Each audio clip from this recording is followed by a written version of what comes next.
What if, Tensura, Melting the Eternal Frost author, JackDaWeb on Wattpad. This story depicts an alternate timeline wherein Velzard attends Walpurgis after sensing Veldora's presence.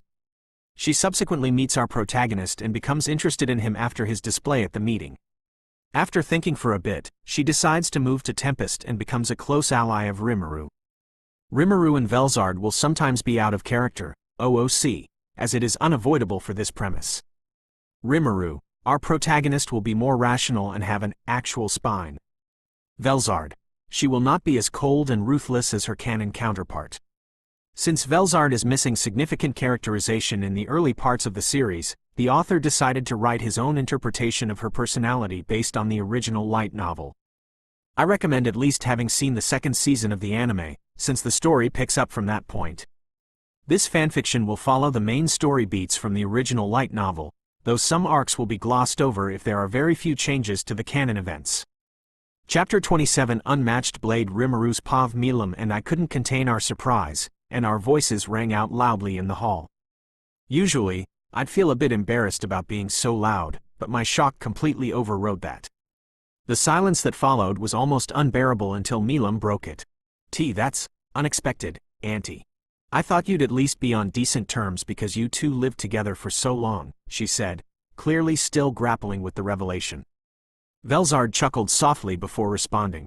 I only lived with him because your father asked me to watch over him, Milam-chan. I wouldn't say I hate him, but being around him for so long became tedious, and over time, I started to dislike him, she replied. I strongly felt there was more to the story than that, but it didn't seem like the right time to press her further. I decided I'd ask later, maybe in private. Milam's initial confusion faded, and her carefree attitude returned as she beamed at her aunt. Oh, I see. But you don't mind me being friends with him, right?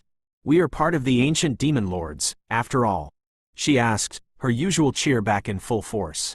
Velzard smiled warmly. I don't mind at all. However, Velzard paused briefly, and her smile transformed into something far more dangerous. Do let me know if he causes you any trouble, Milam-chan. Because if he does, I'd like to have a friendly chat with him, she said, her voice laced with an ominous edge. Scary. Even Milam, who rarely felt rattled, looked a little uneasy. The pressure coming from Velzard was overwhelming, and I was sure Milam's subordinates felt it, too. Oh, okay. I'll be sure to let you know, Milam replied, trying to mask her earlier unease with a quick grin. With that, Velzard's face softened back into a warm smile, and the tense atmosphere lifted almost immediately. I was amazed at how quickly she could shift from being calm and approachable to downright terrifying. It was like flipping a switch, and honestly, I couldn't deny finding that side of her oddly attractive. The three of us reunited with Milam's subordinates, who stood patiently, waiting for us to continue. When we were close enough, I suddenly recalled something from the founding festival. Oh yeah, I must ask, how's the culinary situation here? I asked, turning my attention toward Midray and Hermes. Milam's face lit up with excitement at the mention of food, her eyes sparkling as she waited for their response. Ever since the Dragon Faithful were founded, they have clung fiercely to their traditions. One of their most notable customs was their approach to food. They believed it was an insult to nature to prepare food in any way that altered its original state. Cooking was considered unnecessary, and they prided themselves on eating food raw from the land. This way of thinking had been ingrained in them for generations. That all changed when Milam and a handful of the Dragon Faithful visited Tempest for the festival. At first, they were hesitant to try any of the dishes prepared by my people. The sight of meticulously prepared meals, seasoned with spices and cooked with care, was utterly foreign to them. Midray, the head of the Dragon Faithful, had been especially reluctant. I remember the day so vividly. It had taken a lot of convincing from Milam, who insisted that they at least try the food. After much hesitation, Midray finally caved and sampled a dish. The look of sheer amazement on his face remains fresh in my mind. The complexity of the flavors was beyond anything he had ever imagined. To someone whose palate had only known the raw simplicity of nature's bounty, the experience of tasting a carefully crafted meal was transformative. Midray had been so taken aback by the experience that he admitted defeat on the spot. He declared his intent to learn how to cook food in a similar style to ours, and Milam had been thrilled with the idea. I'd arranged for Shuna and her apprentices to teach Midray and the others from the Dragon Faithful who had joined him. According to Shuna, they had picked up on her teachings with surprising speed, which gave me high hopes for what I might see and taste today. Ha ha ha, I can assure you our food tastes better now, Midray boasted loudly, his voice filling the hall and echoing off the stone walls as his deep voice carried his pride for everyone to hear. His confidence was palpable, almost overwhelming, and Hermes gave an awkward laugh beside him, clearly used to such displays. It was a strange transformation, seeing Midray go from someone staunchly against food preparation, entrenched in the deep-rooted traditions of the Dragon Faithful, to someone who now took pride in it, and I couldn't help but wonder what exactly had caused this sudden change in Midray's perspective. I had a feeling Shuna was behind it. That woman has an incredible talent for connecting with people, even the most stubborn. Her teachings could turn even the harshest critics into believers. After all, she had introduced complex culinary techniques to people who believed in eating food raw, straight from nature, and nothing more. Shuna might be soft-spoken, but she had a way of leaving a lasting impact. And, well, when necessary, she could be pretty scary. Hermes, on the other hand, seemed to have adjusted more naturally. Yes, we are grateful for Shuna-san's teachings. Thanks to her, we can now prepare food to Milam-sama's liking, he said, his tone reflecting his gratitude. I could see in his expression that he had embraced the changes fully. It wasn't just about following new techniques for the sake of it. It was about making Milam happy. He genuinely respected Shuna's guidance, and that respect carried over to the new way of doing things. It was nice to see how much they cared about her. Even if it meant abandoning their deeply held traditions, they would still do it. Their loyalty to Milam transcended everything, even the rigid customs passed down through the generations. But of course, Midray, despite his boast, couldn't entirely let go of his old beliefs. I still think it's blasphemy. However, as long as Milam-sama likes it, then I won't object, he remarked, his voice softening as he spoke, a rare moment of humility for someone as strong-willed as him. Clearly, his heart still clung to the old ways he had adapted.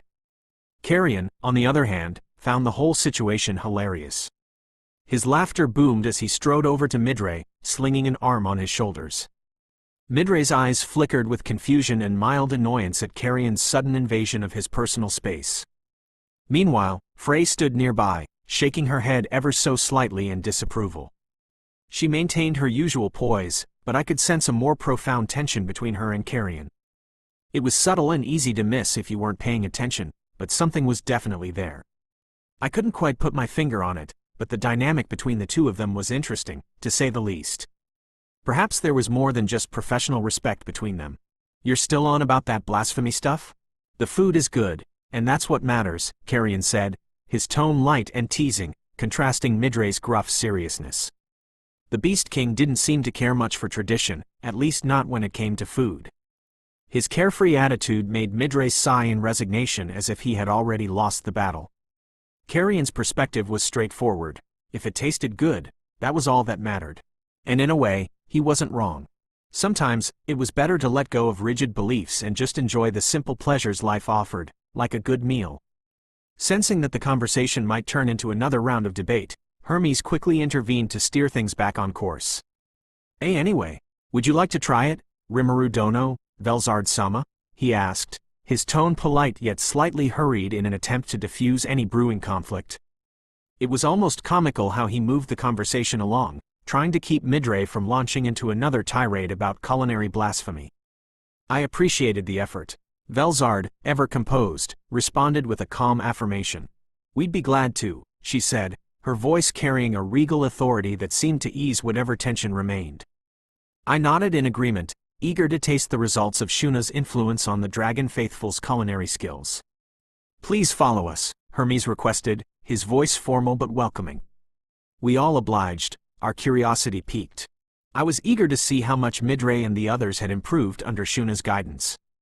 The thought of tasting their new creations filled me with both anticipation and a bit of amusement, considering where they had started from. I couldn't wait to see the results of their culinary transformation. Hermes and Midray led us through one of the many corridors branching off from the main hall. The air was filled with anticipation, especially from Milam, whose excitement was palpable. It was clear she was ready to indulge in a feast, her eyes sparkling with the promise of delicious food. Carrion and Frey drifted away from our group as we walked through the corridor.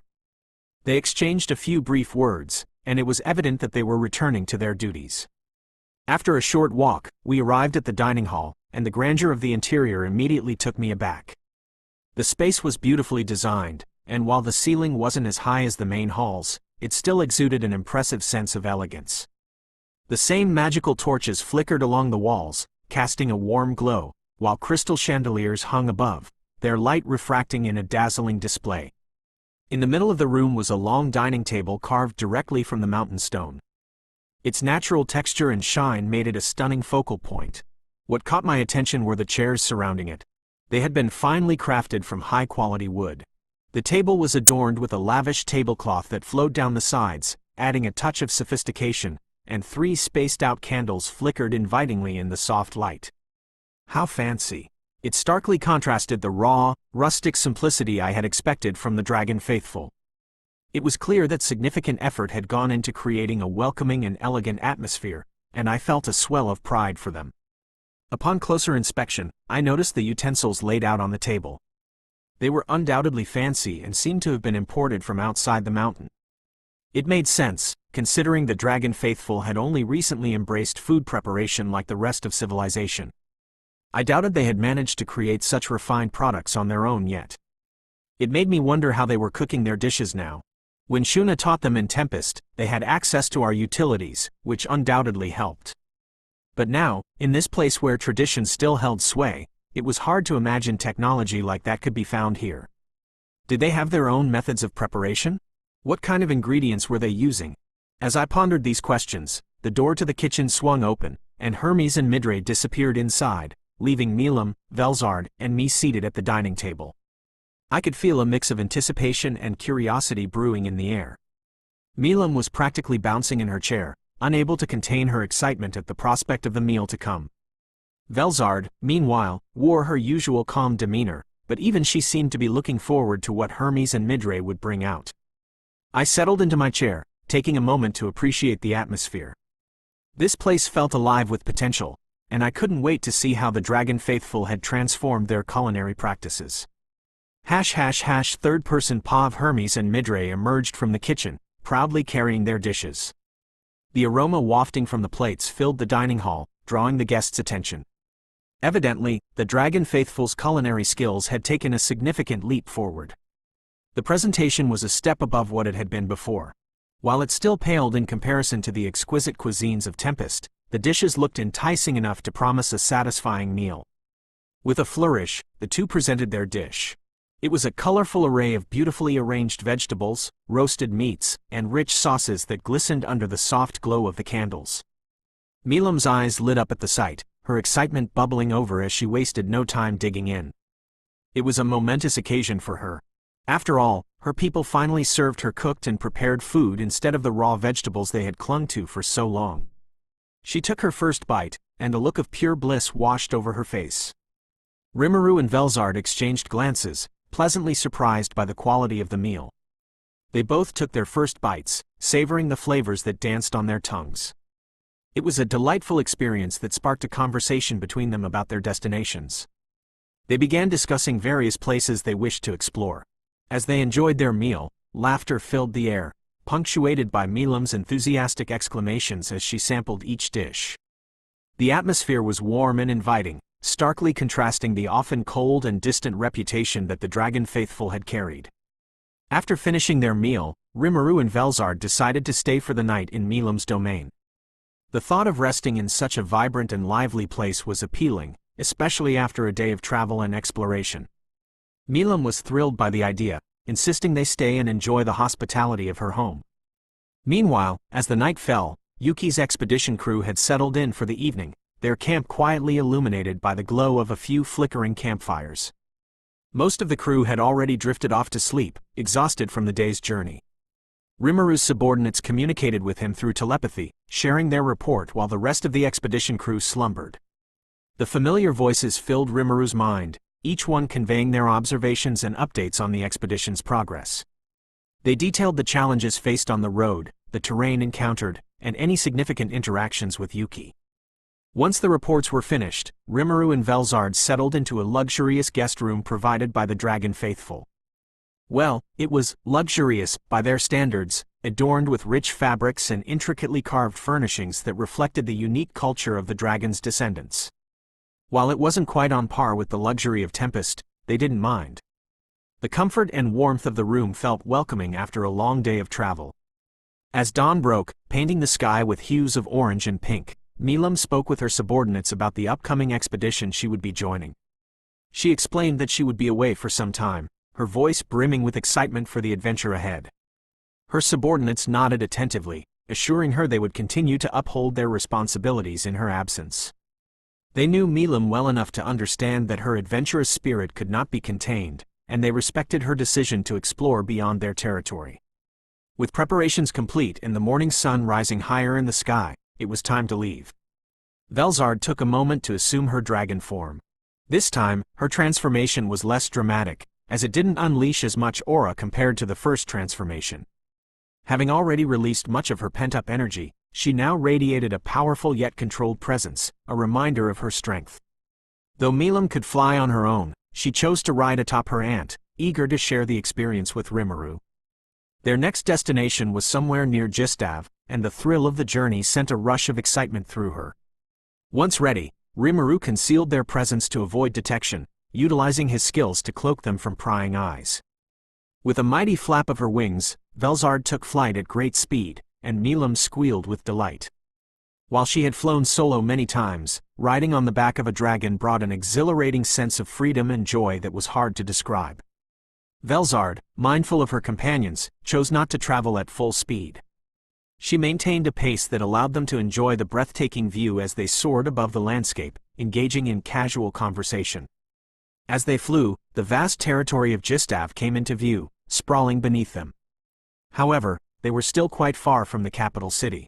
Velzard expertly maneuvered through the clouds, gliding gracefully towards an open space inside a nearby forest. When they finally touched down, Velzard landed with a mighty thud, dispersing a large amount of dust and wind that rippled through the surrounding trees. The ground shook slightly beneath her massive form, and a few birds took to the sky, startled by the sudden arrival. As the dust settled, Milam and Rimuru dismounted.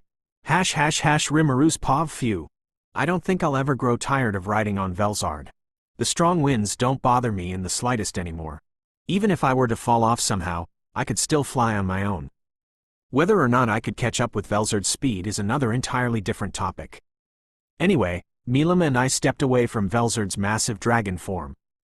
After giving her the thumbs up, she began her transformation back into her human form. This time, the pulling force wasn't as intense as before. Now, it was more controlled but still held great power. I was able to stand still without stumbling forward. After a few seconds, her transformation was complete.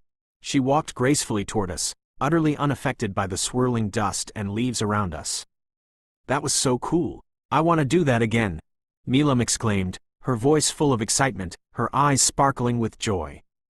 I'm glad you enjoyed the ride, Milam-chan, Velzard replied softly, a gentle smile gracing her lips.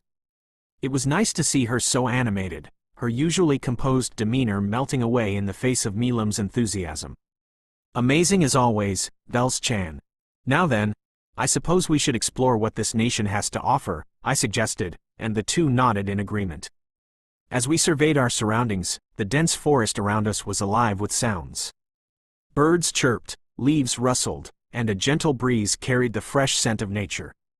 This was a far cry from the bustling atmosphere of Tempest, a stark reminder of how diverse our world was.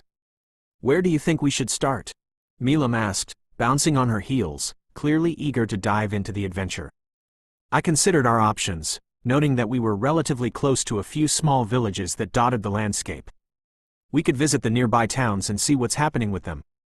We could check out one of the nearby villages and see if they have any local specialties. I'm curious about their culture and food, I suggested, and Velzard nodded in approval. That sounds like a wise decision, she said calmly. Right, let's go, Milam cheered, her excitement infectious. Just as we were about to leave, I suddenly had a realization. Was it all right for us to just stroll into unsuspecting towns? Even if we concealed our aura to appear human, it's not impossible that a few would recognize either Milam or Velzard. Two of the strongest beings in the world suddenly waltzing into your place of residence is undoubtedly a nightmare scenario for most people. I have several ways to conceal Velzard completely. But what about Milam? She's loud enough as is, making her presence stick out like a sore thumb. After some thought, I decided we'd leave the exploration of towns after the main expedition. While the rest of the crew wouldn't be arriving until 2 weeks from now, it doesn't hurt to be ahead of them. Plus, it gives us time to explore the capital of JackDaWeb without Yuki and his team surveilling us. On second thought, I think it's better if we explore the nation after the main expedition. I just now realized it would be a bad idea for us to waltz into unsuspecting villages casually, I explained. Velzard nodded, understanding my words. Meanwhile, Milam pouted, upset that our exploration would be delayed. "Oh, man, you're no fun," she whined, her cheeks puffing. Velzard and I chuckled. "Didn't you originally want to explore the capital anyway? That's where the hidden treasures are, after all," I explained, and quickly, her pout disappeared and was replaced by excitement. "Right, I remember now. Wahahaha. All right, that's our final decision." She beamed excitedly, her usual enthusiasm returning with a vengeance. "If I remember correctly, Yuki mentioned having prepared rooms for us at the capital. While the people there might be surprised we arrived early, I'm sure they won't mind," Velzard said. Now that she mentioned it, I recall Yuki telling us that he'd have rooms prepared for me and my subordinates to stay in. The problem is that I didn't mention I'd have Velzard accompanying me. I want Yuki to be as far away from on guard as possible, so I'll have to conceal Velzard. Once I thought a bit more, I spoke up. "Yeah, I told him I'd bring Gobta, Xian, and Sue. He definitely won't be expecting your presence. If it's fine, I'll have to conceal your form," I suggested. She nodded with a smile. Will you use the same skill you used with Veldora?" Velzard asked curiously, and I shook my head.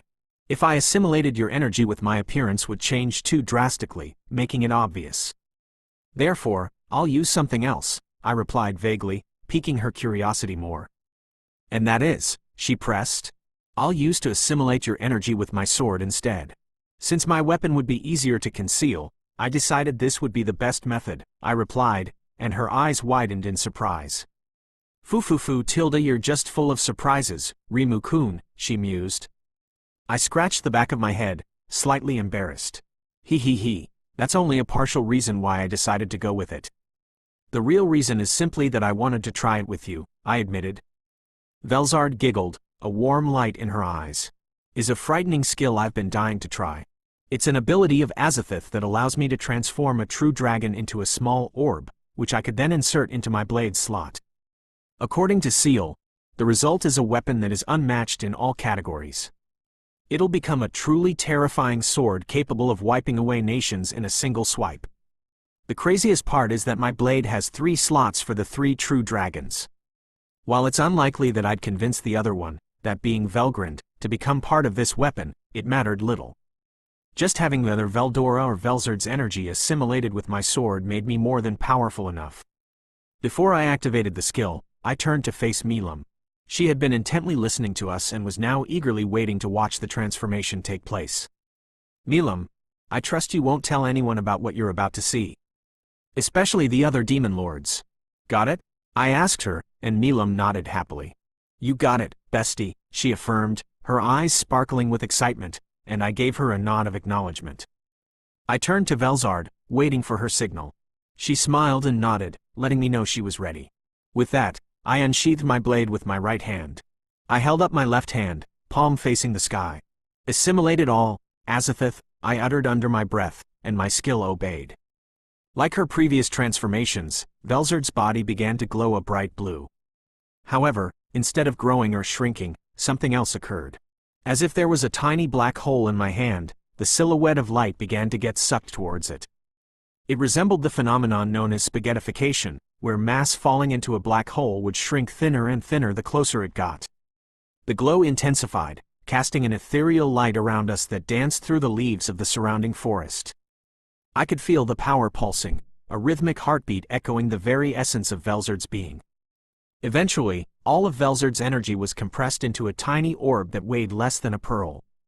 Held in my hand was the entirety of the Frost Dragon's might, and I was about to insert it into my blade. I raised my sword in front of me and drew the core of Velzard closer to the first slot. I prayed to Veldora that my weapon had grown strong enough to withstand the influx of energy. Thankfully, nothing would happen to Velzard if it couldn't. The blade would simply shatter, leaving the core by itself. But it would still suck, regardless. Kurobe crafted this weapon for me with passion and meticulous attention to the tiniest details. I would feel terrible if I broke it. As I inched the orb closer, I felt an exhilarating rush of anticipation mixed with anxiety. When I made contact with the blade slot, a shockwave of energy surged through the air. It was as if the forest held its breath in awe of what would transpire. "Here we go," I murmured, and with a steady hand, I pressed the orb into the slot.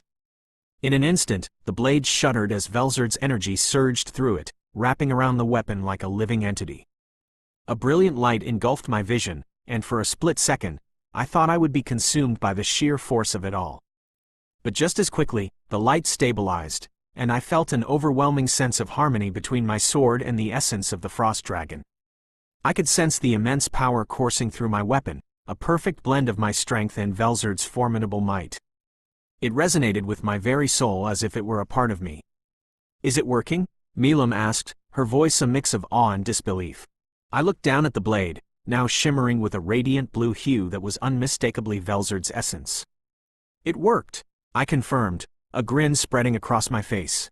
Milam's eyes lit up in excitement as she went closer to examine the blade. "This is incredible," I exclaimed. Less than I certainly wasn't expecting this to happen.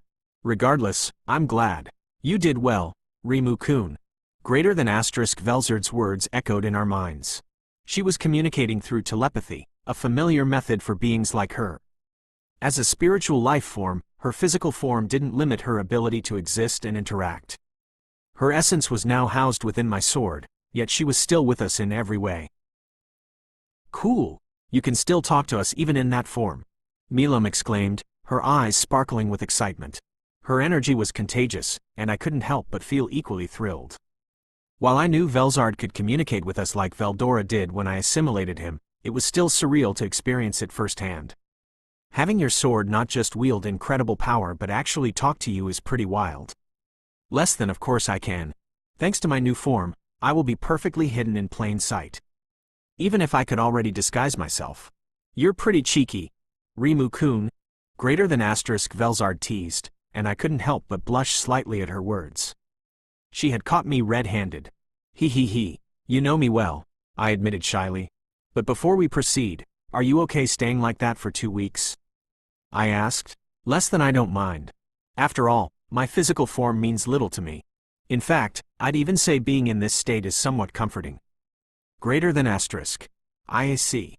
Well, just let me know if you want to be released," I said, feeling a sense of responsibility now that her energy was contained within my weapon. Even though she was completely safe, my mind still prioritized her well-being. I almost felt her amusement, like a gentle smile through our soul connection. With this new and mighty sword in hand, I felt a rush of confidence, though I wasn't exactly looking for a fight. I was far more curious about the weapon's potential, but hopefully, we'd avoid any conflict. "Seal, what is the EP of this sword now?" "Currently, your weapon possesses an existence value of around 83,500,000. Hearing Ciel's answer made my eyes widen. That put it close to Veldora's number. By subtracting Velzard's EP from the total, I concluded that my sword, by itself, had an EP of 2,600,000. Not bad at all, especially considering my weapon was already god grade. With Velzard's power added to it, I doubted anything could stand against it now.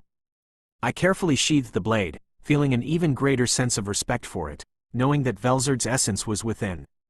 She'd be fine, no matter what, but I still felt the weight of responsibility. "Well, let's get going then, shall we?" I asked, turning toward Milam, who was bouncing with excitement. I can't wait to see all the treasures waiting for us," she exclaimed, her voice filled with anticipation. With Milam's boundless enthusiasm and Velzard safely concealed in my sword, we set off toward the capital. It was time to see what JackDaWeb had in store for us. Chapter 28 The Face of True Greed Rimuru's Pav. It had now been over a week since we arrived in JackDaWeb's capital, Amrita.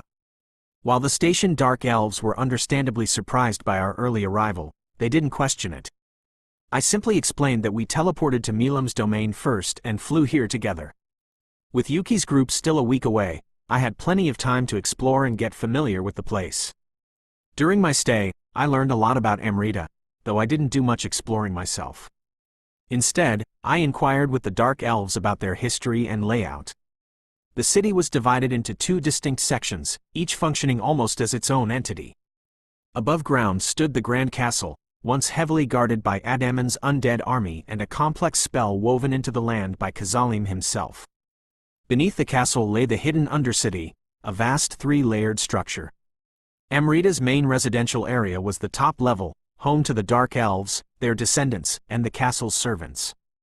Of the 3 layers, only the first was accessible to regular citizens without special permission. Fortunately, I didn't need to visit the other layers to see what they contained physically. Thanks to scanning, the entirety of Amrita was effortless. The second, or middle layer, didn't have much to offer. It was mostly the ruins of once lavish, high-class residences that had since been abandoned. But the bottommost layer, known as the Mausoleum, was a different story.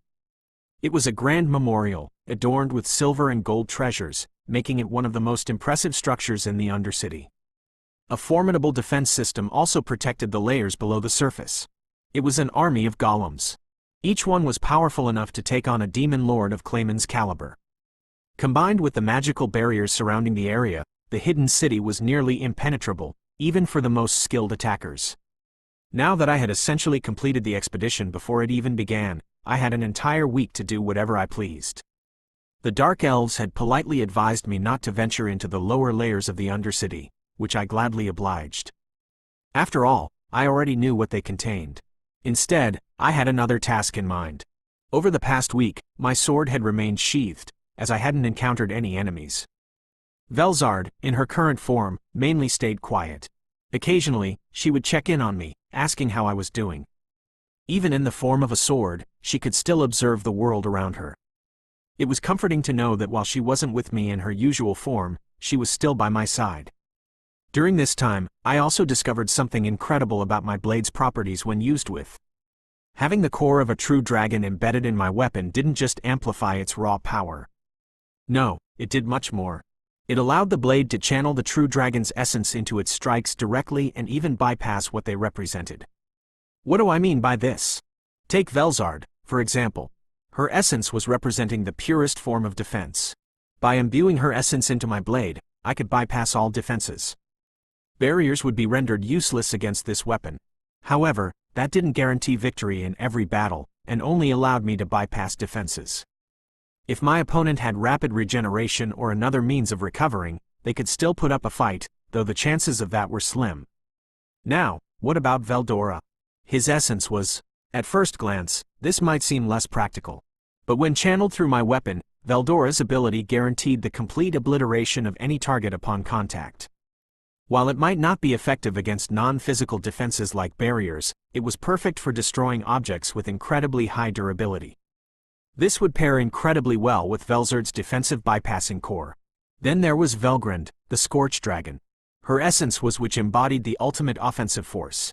If I channeled her power into my blade, it would guarantee that every attack not only lands but strikes with maximum force. In theory, this would make the weapon impossible to miss, regardless of the opponent's evasive measures. Now, the most terrifying part was combining all 3 properties.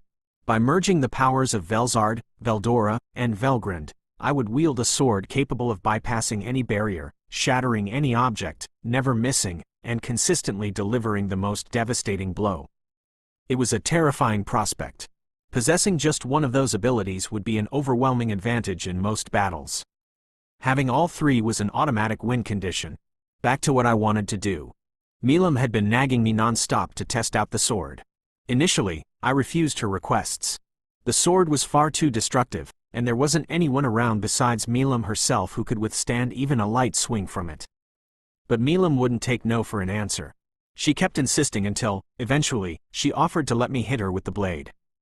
At first, I thought she had completely lost it. But then I realized she had a point. Milam's barrier was unique, made of stardust. According to Seal, this barrier offered a near-perfect defense, even better than Ural's. Once I learned that, my curiosity was piqued as well. This test would be like putting an unstoppable force against an immovable object. Although I still felt uneasy about swinging this sword at her, Milam assured me that she'd be perfectly fine. I stood in a secluded section of the ruins, ready for what essentially amounted to an experiment. A few meters in front of me, Milam was brimming with excitement, her eagerness almost contagious even though she'd be acting as the test subject. "I'm ready, Rimuru," she exclaimed, getting into a dramatic, combat-ready pose. "We're not here to fight, Milam. And are you sure you've extended the range of your barrier?"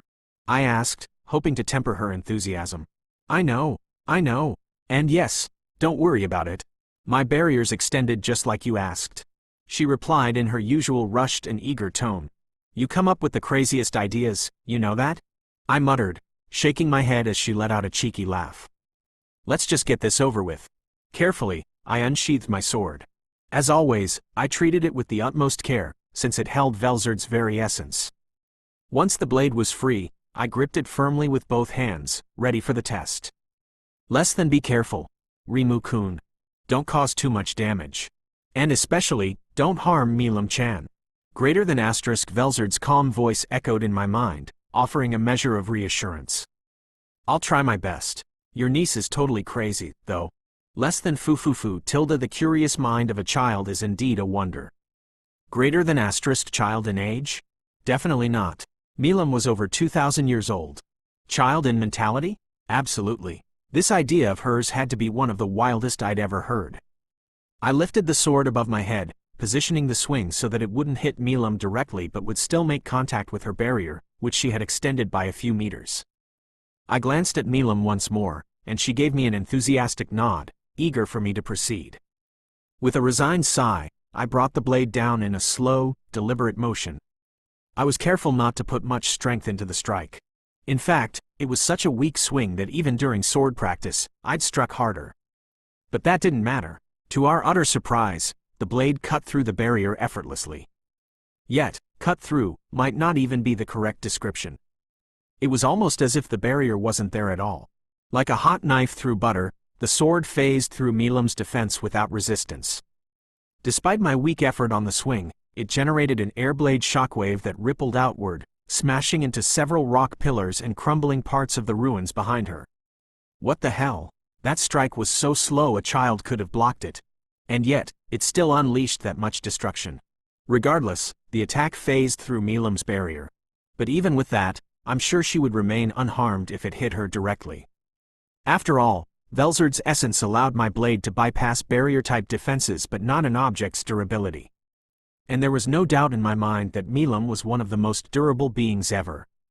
Perhaps if combined with Veldora's essence, then it'd be a different story. It just goes to show how terrifying a weapon it would be if both he and Velzard were assimilated with it. "So cool. I wish I had a sword like that," Milam said, her excitement still beaming. "Hell no," I shouted back. The prospect of Milam, an already immensely powerful being, wielding a weapon of this caliber was enough to send shivers down my spine. A sword like this, imbued with the essence of a true dragon, in her hands? The world wouldn't stand a chance. In fairness, I didn't really need a weapon like this either, given my strength. But it wasn't about necessity. Hearing my retort, Milam crossed her arms and pouted like a child. "HMPH, you're no fun," she said, turning away dramatically. At least she wasn't throwing tantrums anymore. That was a win, I suppose. Satisfied with the results of our test, we began to make our way out of the ancient ruins. The air felt different here, heavier, as if it held the lingering echoes of forgotten history. It was almost time for dinner, and I couldn't deny that I was looking forward to it. The Dark Elves had surprised me with their culinary talents. Rustic, yes, but surprisingly flavorful. A few of the dishes had even shown up at the Walpurgis banquet, which made me wonder if Clayman had swiped a few recipes during one of his appearances there. Of course, Milam was already flying ahead, as eager as ever to dive into a meal. I kept my pace steady, letting the quiet atmosphere of the ruins settle around me. The decaying structures and weathered carvings told stories of a long-lost civilization. It could be seen as desolate and gloomy, but strangely, I found it comforting. The ruins, once alive with people and purpose, now rested in peaceful silence. As I continued walking in silence, a familiar channel opened. "Good to hear from you guys. How's the journey going? Has Yuki made any moves?" I asked, my mind drifting to the expedition crew making their way across the continent. "Greetings, Rimuru-sama. The journey is going smoothly. As for Yuki, he's behaving himself. He likely thinks you're already suspecting him," Sue replied, his voice as calm and collected as ever, maintaining his usual formal tone. I nodded to myself. "I see. That's good to hear. Continue keeping me updated. I'll see you all in a week," I said. "Understood." Sue terminated the channel, leaving me alone with my thoughts once more. So he's starting to lay low? Huh? I can't say I'm surprised. After all, my change in attitude toward him had been anything but subtle. At the founding festival, I had gone out of my way to keep our conversations short and unremarkable. I didn't want to risk tipping my hand too soon, but it seems Yuki already picked up on it. He's sharp, I'll give him that. The thing was, I didn't have a smoking gun. At least not yet. Yuki was too careful for that. But in the back of my mind, I knew he was up to something. Everything about him felt off. Maybe it was his ambition, or perhaps it was something darker. Yet, one thing was for sure. The expedition might be where things finally came to a head. If he were planning anything, I'd be ready for it. And if it came down to a fight, I cracked a smile at the thought. If Yuki wanted a fight, I'll give him just that. Third-person POV. As the second week of the journey neared its end, the crew finally crossed into JackDaWeb. The capital city was still a few hours away, but the grand castle was already visible in the distance. It stood tall, an imposing fortress of stone and steel, though anyone who knew the region knew the true heart of JackDaWeb lay underground, hidden beneath the surface. Morale among the crew remained high. Gobta, Shion, and Sue were especially relieved that the trip was nearly over. Despite the uneventful nature of the 2-week journey, none of them enjoyed being in such proximity to Yuki for that long, and this was doubly true for Shion. Luckily, they managed to keep up a friendly front, steering clear of any awkward tension that could have brewed between them. Meanwhile, Rimuru used the downtime to delve deeper into his ever-growing arsenal of abilities. His focus had shifted toward experimenting with sub-skill. While his ultimate skill remained the most powerful tool at his disposal, Shub-Niggurath was proving to be invaluable in its versatility and utility. One of the most fascinating abilities Shub-Niggurath offered was the capacity to create new skills based on information Rimuru had accumulated from other skills. The possibilities seemed limitless. Remarkably, the process required only magicules, something Rimuru had in abundance. In just a week of testing, Rimuru crafted several new unique skills, each bordering on the level of an ultimate skill. Among these creations was a terrifying ability. It allowed the user to manipulate atomic reactions, whether by inducing nuclear fusion in the air or splitting atoms via fission, producing massive, destructive power. Rimuru could channel this energy in numerous ways, launching it as beams or missile-like projectiles, or detonating it into an enormous explosion. The true advantage of over-existing, however, was its efficiency. Rimuru found that this skill consumed less than half the magicules required to cast. Many of the skills he synthesized shared a common theme, which was control over different forms of energy. And while the results of his experiments were undeniably impressive, Rimuru's primary goal remained elusive. He had hoped to create a skill that could harness Turn Null, converting its raw destructive power into usable magicules. In its current state, Turn Null was nothing more than an energy of obliteration without any inherent utility beyond its unparalleled capacity for destruction. It was powerful, yes, but Rimuru was determined to unlock a deeper potential within it. For now, though, that goal remained just out of reach. Rimuru's POV. The main expedition crew was just a few minutes from arriving. Milam had gone off exploring the first level of the Undercity.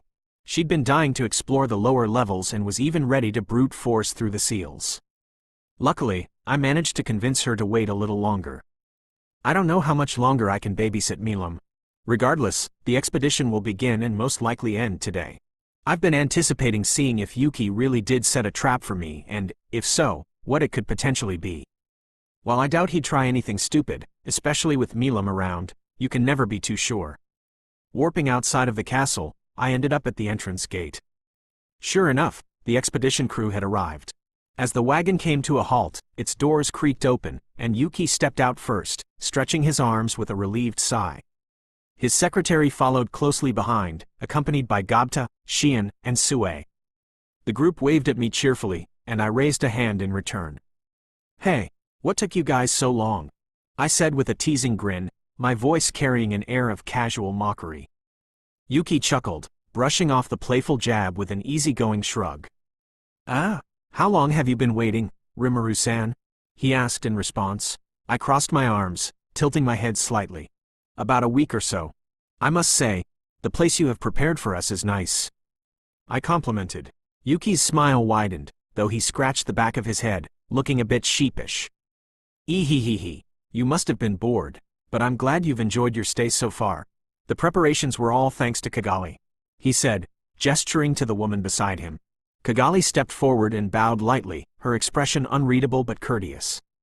I gave a nod in acknowledgement, my attention shifting briefly to the ever-watchful Sue, who stood silently, scanning the surroundings as if assessing every potential threat.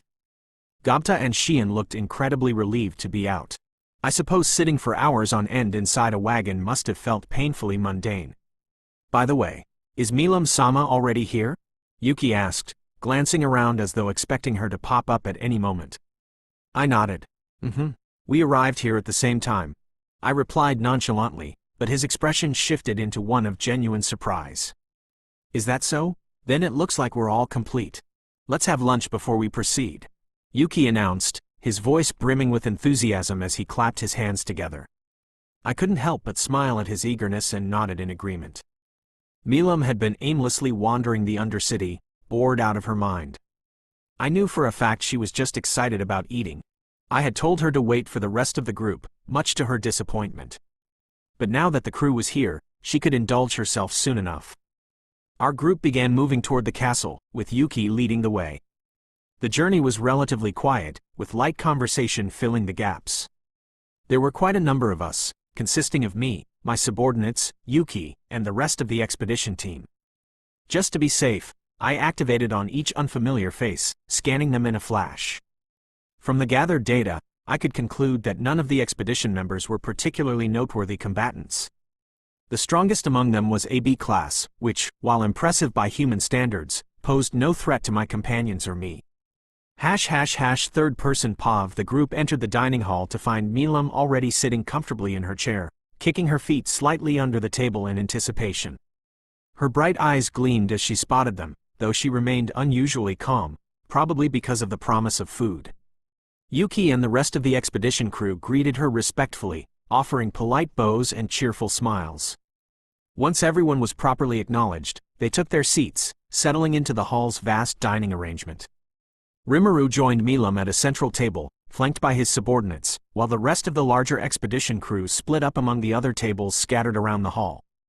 Yuki and Kigali, however, took their seats directly across from Rimuru, clearly intent on being at the heart of the main discussion. After a moment of recollection, they began talking about the plan for the next phase of their journey, specifically their strategy to reach the second layer of the underground city. The entrance to the lower layer was said to be protected by a complex magical seal. Brute forcing their way through it would trigger an ancient defense system that summons powerful golems. Rimuru listened with interest but remained quiet. He had already deduced how to safely disable the seal without activating the defenses, but he decided to keep that to himself for now. He would reveal the solution when they arrived at the entrance, preferring to keep Yuki in suspense a little longer. Soon, the meals arrived, and the dining hall came alive with the clink of plates and the casual chatter. The group eagerly dug into their food, engaging in light conversation. Yuki and Rimuru's subordinates, primarily Xian and Gobta, began recounting various anecdotes from their 2-week journey. Rimuru, already well informed thanks to the frequent reports he'd received from his subordinates along the way, feigned mild surprise and interest. He listened patiently, though he didn't offer much himself, preferring to keep the focus on the others. When Yuki tried to probe him for details about what he had been up to during his 2-week stay at the castle, Rimuru remained vague, offering only cryptic responses that told Yuki nothing of substance. And the more Yuki pushed, the more Rimuru deflected until Yuki eventually gave up with a good-natured laugh. There would be no new revelations today. After finishing their meal, the group began preparing to head into the lower layers of the Undercity. The atmosphere was filled with a mix of anticipation and trepidation as the expedition crew gathered their gear and checked their supplies. Each member was acutely aware that the journey ahead held the promise of both discovery and danger. As they approached the heavy door, the expedition team found themselves puzzled by the intricate ciphers etched into the seal. The symbols twisted and turned, resembling an elaborate puzzle that beckoned to be solved. The team huddled together, exchanging thoughts and theories, their brows furrowing in concentration. They shuffled back and forth, their eyes darting between the seal and one another, contemplating how to decipher the cryptic markings. Suddenly, the tension shifted as Rimuru stepped forward, his presence commanding their attention. With a single gesture, he halted their efforts. Although he could easily unlock the seal with a mere thought, he refrained from doing so. Instead, he chose to reveal the method to the team, subtly ensuring that he would remain inconspicuous within the group. Rimuru stepped back, giving the crew the time and space they needed to undo the seal. And it didn't take long.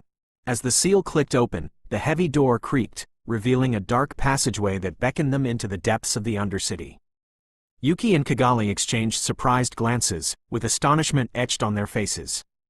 They hadn't expected Rimuru to decipher the seal so quickly, their eyes widening at the display of his capabilities.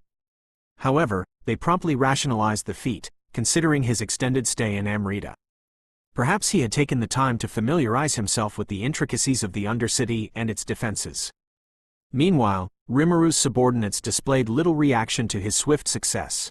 To them, such feats were merely par for the course. They had grown accustomed to Rimuru accomplishing seemingly impossible tasks with ease.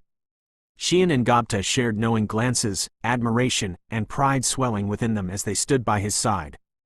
Their unwavering confidence in Rimuru's abilities reassured them, allowing them to stay focused on the task ahead. The transition from the castle's safety to the crumbling ruins below was palpable, a shift from light to shadow. The atmosphere was thick with history, and they could almost feel the whispers of those who had once inhabited these halls echoing through the dust-laden air. Once they entered the second layer, Rimuru's earlier observations through confirmed that this level was akin to the first, yet it bore its own distinct character. The remnants of a once thriving community surrounded them, majestic structures now mere skeletons of their former glory. Ornate designs on the crumbling walls hinted at the luxury that had once defined the lives of the high-class citizens. Dust danced in the shafts of light filtering through the ruins' gaps, creating an ethereal ambiance that both enchanted and unnerved the group. As they traversed the desolate streets, Rimuru noticed the expedition members struggling to navigate the ruins' labyrinthine layout. Sensing a chance to contribute, he decided to impart a helpful mapping skill to aid them. This skill would help them chart their course and prevent them from becoming lost in the maze of dilapidated buildings. Not long after, they reached the imposing seal guarding the entrance to the third and final layer. It towered above them, a formidable barrier promising even greater mysteries and dangers beyond. The atmosphere shifted once again, charged with a sense of foreboding and excitement. Rimuru's paw of ice stood before the seal guarding the third layer, taking in the intricate patterns that adorned its surface. It was similar to the one before, and while I considered letting the rest of the team decipher it, the fact that Yuki and half the group had split off was rather convenient. I couldn't shake the feeling that he was up to something, but I pushed that thought aside for now. If he had a trap waiting for us, then I would be ready for it. Beside me, Milam's eyes sparkled with excitement, her anticipation radiating from her. I had mentioned that this layer contained treasures beyond imagination, and the idea of discovery was enough to ignite her restless spirit. The remaining members of the expedition stood behind me, their faces a mix of curiosity and eagerness as they awaited my next move. I could feel their collective energy, an eager buzz in the air as I stepped forward. Positioning myself just a meter away from the seal, I took a brief pause to let the tension build before placing my hand on it. Moments later, the lock was deactivated without any theatrics. There were no grand displays of light or dramatic sounds, just a soft fizzing noise as the seal fizzled out, unlocking the final layer. I could sense the astonishment of the group without even needing to look back, and their audible gasps confirmed my suspicion. Perhaps it was the nonchalant way I accomplished it that left them stunned, but I didn't dwell on it. Unable to contain herself, Milam zoomed past me like a child who had just spotted a coveted toy, her laughter echoing through the air. I couldn't help but sigh, knowing there was little I could do to rein in her excitement. Her boundless energy was a double-edged sword, but it was also part of her charm. Before entering the third level, I turned to my subordinates. "Would it be all right if you three remained at the entrance?" I asked, my tone earnest, and they nodded. "Even though I deactivated the seals, the defense system might still be active, and you'll have to face a lot of golems." I continued. Their responses were immediate, and I felt a sense of reassurance wash over me as they nodded in agreement. "It won't be a problem, Rimuru-sama," Sue affirmed, his usual stoic demeanor unchanged. "You got it," Gobta added, his enthusiasm bubbling over. "Those golems won't be a match for me, Rimuru-sama," Shion declared proudly, her fiery spirit shining through as she stood tall, ready to protect me. I didn't doubt her confidence. Each of the golems here was as strong as Clayman, whom Shion had effortlessly beaten. While their numbers could be concerning, I was confident that with Gobta and Sue by her side, they would manage whatever challenges lay ahead. With a final nod of encouragement, I turned my attention back to the entrance of the third layer, steeling myself for what awaited me. As I walked around, my astonishment only grew. Before me stretched a vast expanse of ancient ruins, sharply contrasted by the gleam of treasures scattered throughout. Massive piles of gold, glittering gemstones, and masterfully crafted jewelry were stacked haphazardly, forming glittering mountains of wealth. High-quality weapons and armor were scattered among the valuables, each piece exuding a faint aura of power. Swords with intricate designs, shields adorned with long-forgotten crests, and magical relics radiating dormant energy. It was almost surreal, like stepping into the lair of some long-dead dragon, one that had hoarded riches beyond imagination. Despite the dust and decay of the ruins, the sheer brilliance of the treasures created a stunning contrast. Beams of soft light from cracks in the cavern ceiling illuminated the gold, causing it to glow with a hypnotic allure. Even the ruins themselves, though crumbled and decayed, carried an air of forgotten grandeur. Once, these streets had likely been filled with life, the city's elite walking them. Now, all that was left were the remnants of a long-gone civilization, hidden beneath the earth, their wealth forgotten by time. I found myself almost mesmerized by the sight.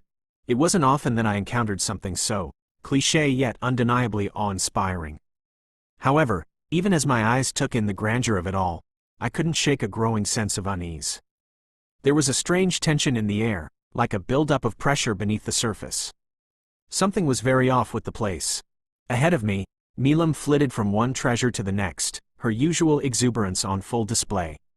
She would pick up a gleaming sword, examine it with childish curiosity, and then toss it aside the moment something shinier caught her eye.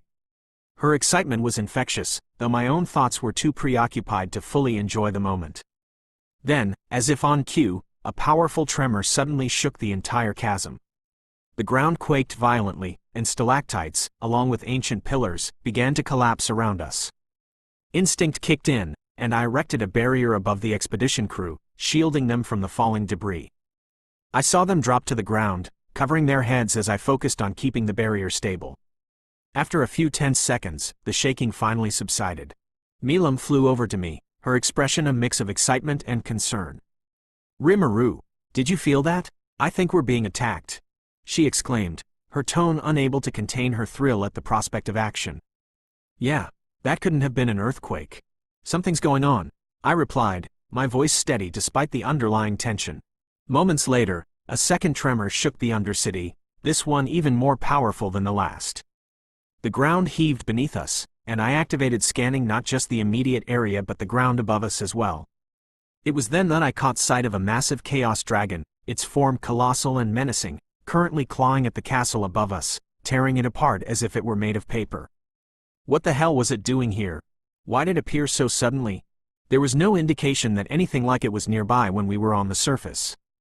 My mind raced with questions as I turned to face Milam. I noticed her expression had drastically changed. The excitement that had danced in her eyes moments ago was now replaced by apprehension and concern. I have to go," she stammered, her voice trembling slightly.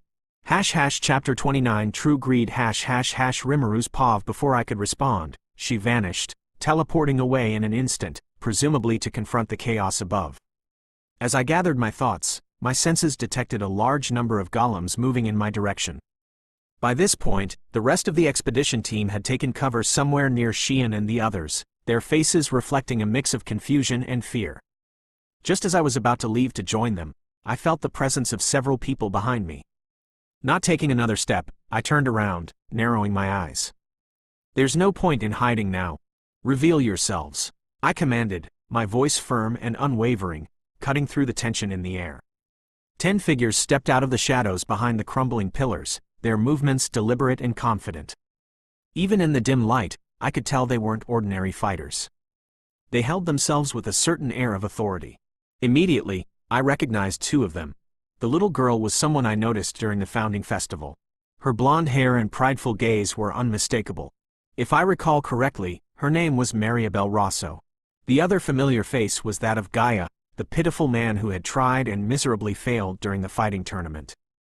I wasn't familiar with the other 8 individuals, so I ran a quick analysis, sifting through their magicule signatures and overall strength. The results were somewhat surprising, to say the least. 5 of them ranked as a class, 2 as Special A, and the last one barely qualified for S-class. Not bad, considering they looked like casual adventurers trying too hard to blend in. But even with their increased strength, they were no real threat. It is likely that they are receiving power from Maribel via her unique skill. Asterisk, I see.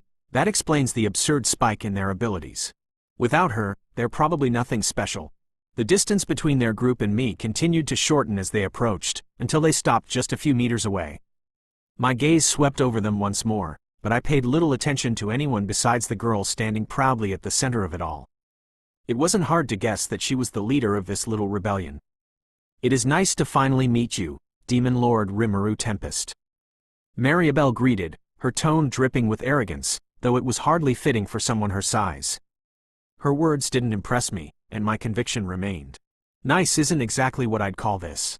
"I assume you're acting under Yuki's plan to trap me?" I replied, my tone dismissive, utterly unfazed by her attempted bravado. "Ha, me? Following his orders?" She laughed, amused by the thought. Her aura flared to life, belying her burning ambitions. "As if, in fact, it's the opposite. I have him under my control," she declared loudly as though it were some grand revelation.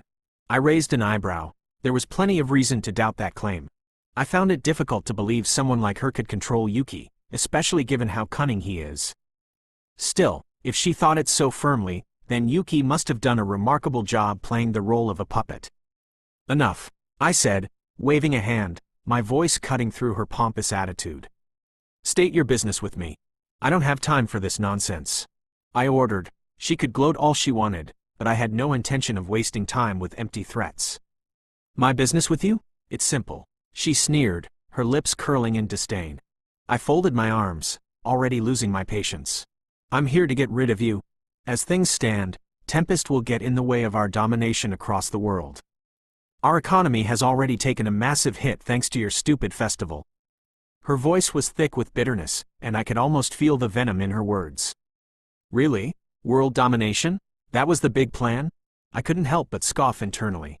Not only was that super petty, but it was also ridiculously cliché. I had expected something a little more original.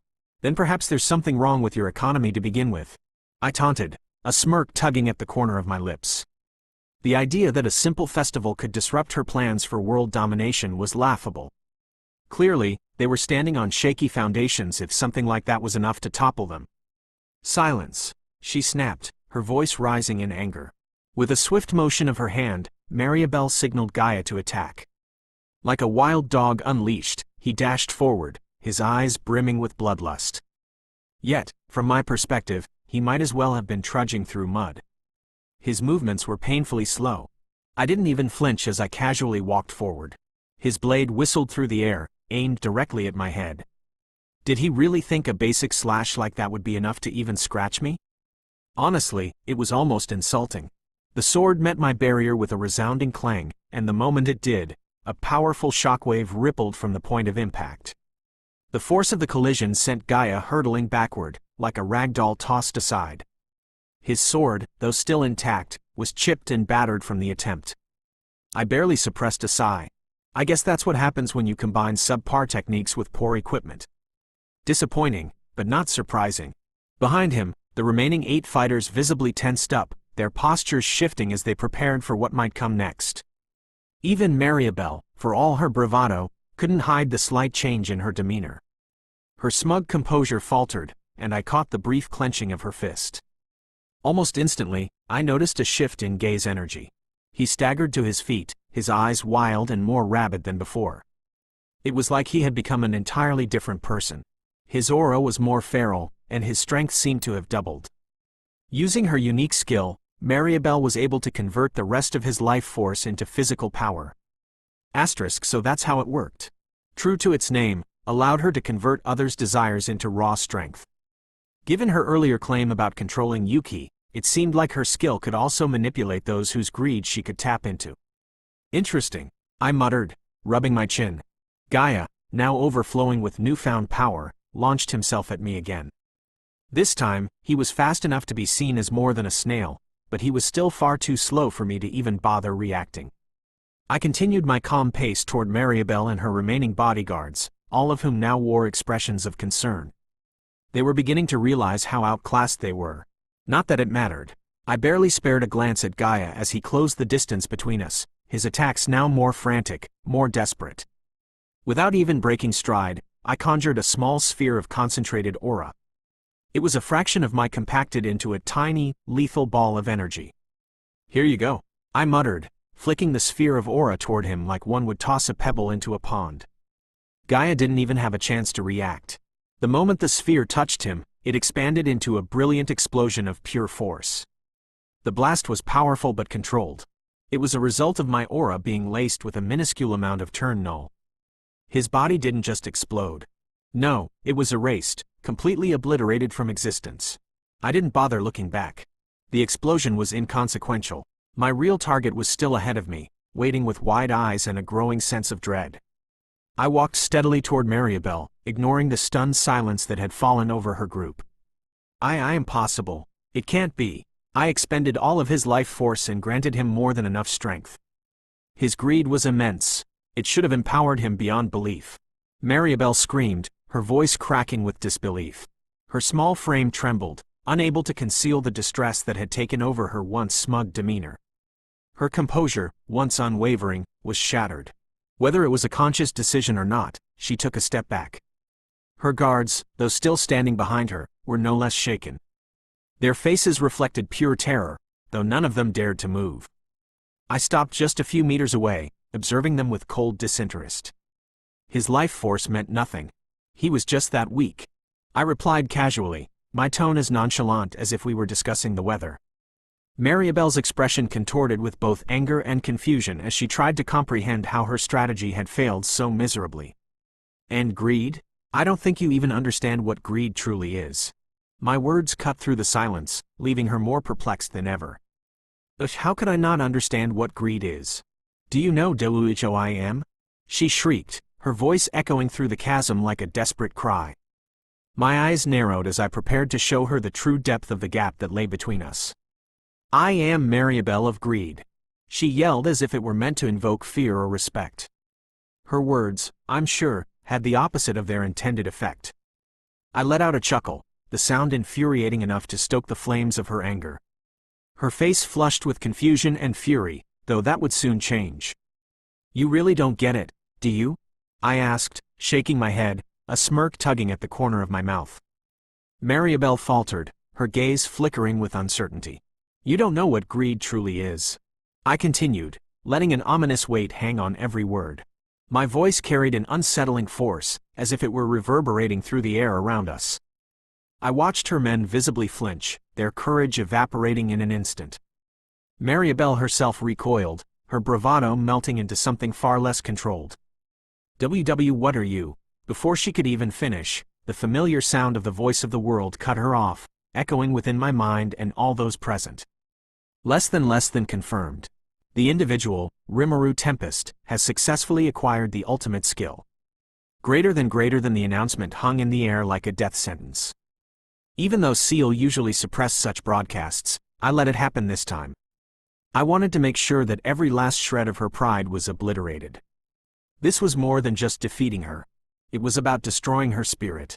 Maribel's eyes widened in abject horror, her mind racing as she processed what had just transpired. Her body was shaking, and her confidence was shattered beyond repair. That, I said, taking one final step forward. That is greed.